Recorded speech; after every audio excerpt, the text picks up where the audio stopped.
কাঁচকলা তো অনেকভাবে খেয়েছেন, আজকের আমি যেভাবে করব এভাবে যদি করে খান তাহলে আর মোচার কথা মানে খাবার কথা মনে থাকবে না। তো আসুন আমরা এগুলো কেটে নিই।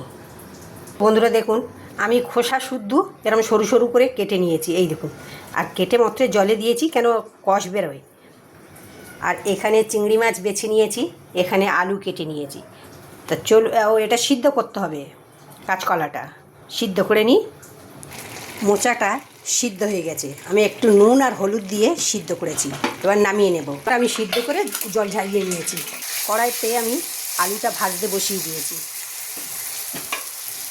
মশলাটা করে নেব, আদা আর কাঁচা লঙ্কা বেটে নেব। বন্ধুরা ঝাল যে যেরকম খাবেন সেরকম করে নেবেন। আলুটা ভাজা হয়ে গেছে বন্ধুরা, এবার তুলে নেব। তেলে চিংড়ি মাছটা ভেজে নেব।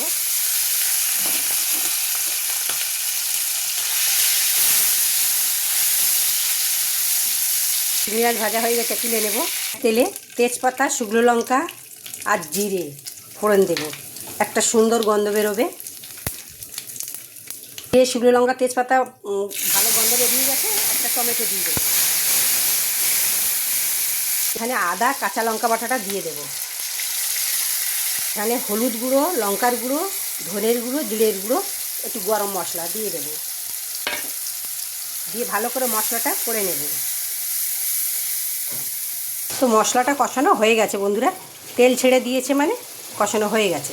আমি যে কলাগুলো সিদ্ধ করে রেখেছিলাম ওইগুলো দিয়ে দেব। এখন আমি আলুগুলো যে ভেজে রেখেছিলাম দিয়ে দেবো, চিংড়ি মাছটাও দিয়ে দেবো।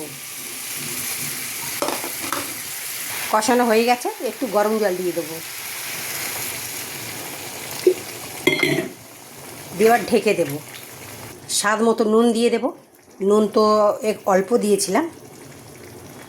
একটু চিনি দিয়ে দেব। বন্ধুরা এটা নতুন, আশা করি আপনারা এরকম করে খাননি, এরকম করে খাবেন, খুব ভালো লাগবে। 3টে কাঁচা লঙ্কা দিয়ে দেবো।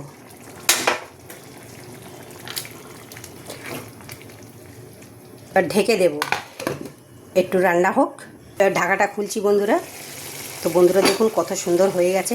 বন্ধুরা এরকম করে যদি খাবেন আর মোচা খেতে হবে না। মোচা কাটা কত ঝামেলা, ফুল ফেলো, কাটি ফেলো, হাত কালো হয়ে যায়। তো এরমভাবে খাবেন, ভালো লাগবে। তো এখানে আমি গরম মশলা দিয়ে দেবো আর একটু ঘি দিয়ে দেবো। লাস্ট হয়ে এসছে, একটু ঘি দিয়ে দেবো। দারুণ লাগে বন্ধুরা, এটা নতুন রেসিপি। যদি আপনাদের ভালো লেগে থাকে লাইক, শেয়ার, কমেন্ট করবেন আর আমার পাশে থাকবেন। হয়ে গেছে। তো বন্ধুরা আপনাদের কাছে যদি ধনেপাতা থাকে একটু ধনেপাতা দিয়ে দেবেন, আমার কাছে ছিল না তাই দিলাম না। তো ভিডিওটা দেখার জন্য ধন্যবাদ।